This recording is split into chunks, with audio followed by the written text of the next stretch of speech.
안녕하세요.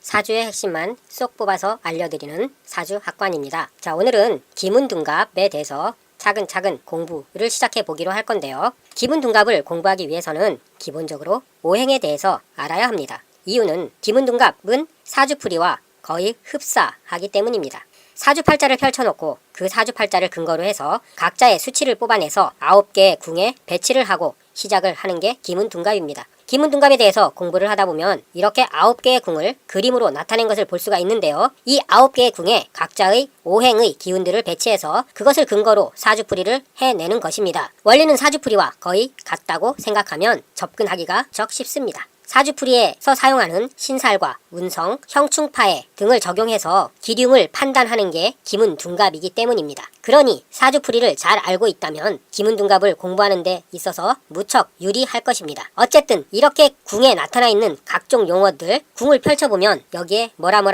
이렇게 적혀 있는데 사실 처음에 이게 무슨 용어인지를 모르면 마치 암호 같다는 생각이 들게 됩니다. 하지만 어떤 공부든지 차근차근 하나하나 알아가다 보면 나중에는 무척 쉽게 이해가 되는 것입니다. 자, 그러면 기문둔갑에 대해서 기문둔갑이 어떤 것인지 하나하나 차근차근 알아가 보기로 하겠습니다.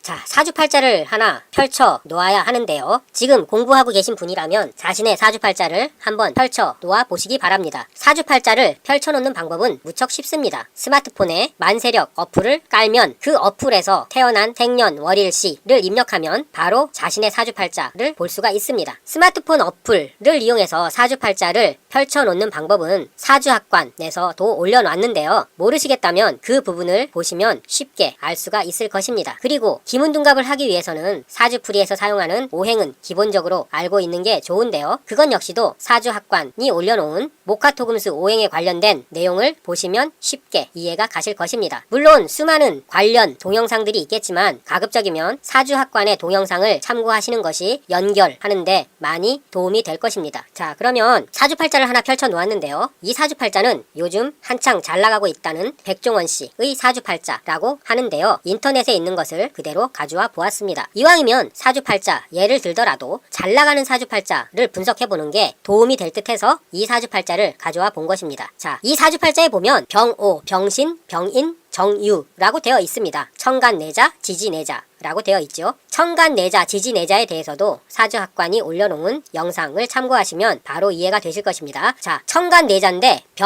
병정으로 되어 있습니다. 연월일시. 기문둔갑에서는 숫자를 사용하게 되는데요. 천간에 갑을, 병정, 무기, 경신, 임계가 1, 2, 3, 4, 5, 6, 7, 8, 9, 10으로 적용하면 되고 지지의 12자, 자축, 임묘, 진사, 오미, 신유, 슬해는 1, 2, 3, 4, 5, 6, 7, 8, 9, 10, 11, 12 이렇게 지정을 하면 됩니다. 무척 쉽죠? 바로 지정을 하실 수가 있을 것입니다. 그러면 하나하나 숫자를 확인해 보겠습니다.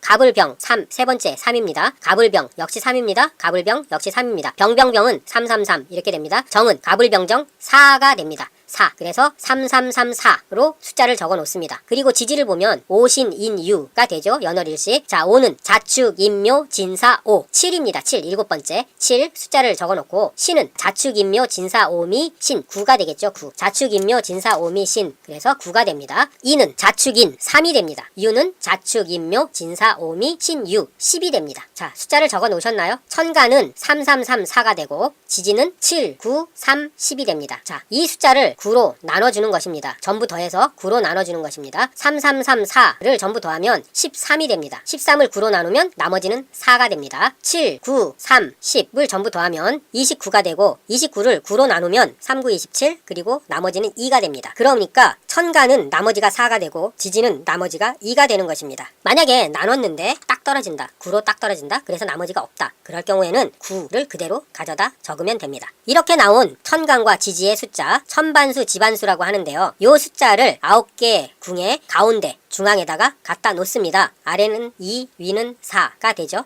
요렇게 숫자를 배치한 다음에 요 숫자의 나머지를 순서대로 배치를 하면 되는데 이 9개 궁에 이동 순서가 있습니다. 이 이동 순서를 알아야 하는데요. 자, 요렇게 요 방향으로 천간은 위에서 아래로 방향으로 이동을 하고 지지는 아래에서 위의 방향으로 이동을 합니다. 요 이동 경로를 잘 알고 있어야 됩니다. 기문둔갑의 전체에서 활용되기 때문에 요 이동 경로를 꼭 숙지해야만 합니다.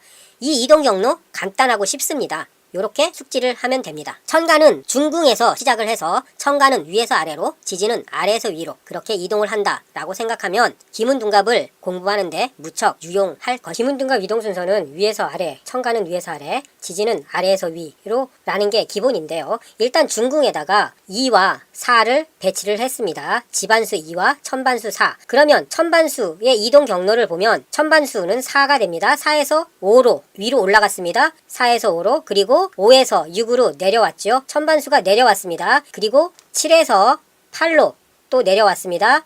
그리고 10에서 9는 중앙 4와 같은 곳이기 때문에 일단 표시가 안 되어 있는 거고요. 자, 중앙을 거쳐서 왼쪽 제일 위에 10이 있습니다.